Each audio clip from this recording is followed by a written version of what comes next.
This video is brought to you by the Dollar Disc Club. Go to dollardiscclub.com for more information. What's up, everybody? Welcome to my review of the Lithium Midrange by Element Discs. This disc came to me via the Dollar Disc Club, so thank you to them for sponsoring this review.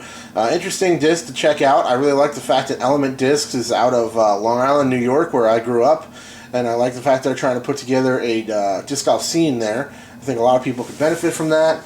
And there's a lot of open land there that could be utilized for disc golf courses and some, old traditional golf courses that might be able to be converted and all that kind of good stuff. So it's cool to have somebody championing disc golf there and trying to promote it in my my old stomping grounds. I look forward to being able to play some courses on my next visit home. This disc is pretty interesting. It took me a little while to get a feel for it, but I eventually did, and let's talk about it. So, Lithium Midrange, 5.4, -2.1, Midrange by Element Discs. I believe these are molded by Gateway. I could be wrong, so don't hold me to that, but that's my guess. It feels like it is. It feels like similar plastic and has some of the flashing that's a little bit characteristic of Gateway stuff. 178 grams. The flight numbers, I don't think, are quite on. I think it's definitely more stable than those numbers would make you think in my testing. It's got a little bit of a pop top on it, as you might be able. You can definitely see it if you can't hear that heartbeat there, but it's definitely got it going on. There's your look at the rim profile. Pretty small rim. I think this disc is ultimately better suited for folks with smaller hands. You guys know I have big, large, sausage hands, and I had a little bit of trouble gripping and releasing this disc, to be perfectly honest. It's very low profile. It's got a very unique and characteristic kind of soft edge here. As you can hopefully see, the flashing is here, right? Because the whole bottom of the mold goes all the way up to there. So on the inside rim is very smooth, kind of like similar to some of the Prodigy stuff that I remember that had that kind of smoother inner rim like that. Plus, it does have some flashing here. That'll wear in over time, but it's a little bit uncomfortable.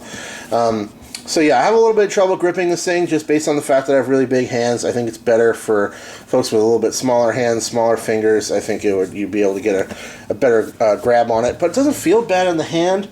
I just feel like I can't quite get as much snap onto it as I might like to. I'm going to throw it up next to a Saki Bomb Compass, just as a quick comparison there, so you guys can get an idea for the differences in the flight, the rim profile rather. Quite different, but I always like to, compare it next to something you might be familiar with, just because I can. Alright, let's talk about the flight of this thing. It took me quite a while to get a feel for it. I ultimately realized that it likes to be thrown hard. It's not like a finesse, understable kind of meteor type flyer at all for me. It's something that I definitely want to put a pretty strong pull on to get it to go straight. When I did that, it held very straight. Still had a little bit more fade than I expected as well. So overall, it's just a little bit more stable than I expected. But thrown hard, it's a very straight disc. It will flip and kind of ride a little bit, or just go very, very straight. It's a versatile flyer. It's definitely interesting. I would recommend checking one out if it looked like something you want to check out based on the fact of that, kind of unique rim profile in the hand. It might be something worth checking out.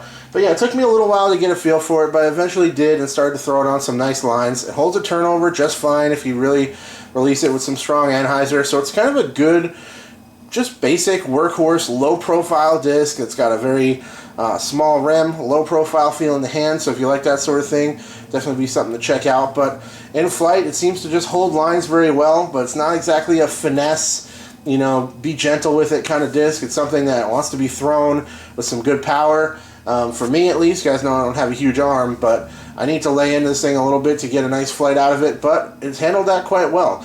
That's my review of the Lithium. Thank you guys for watching. I'll check you later. Cheers.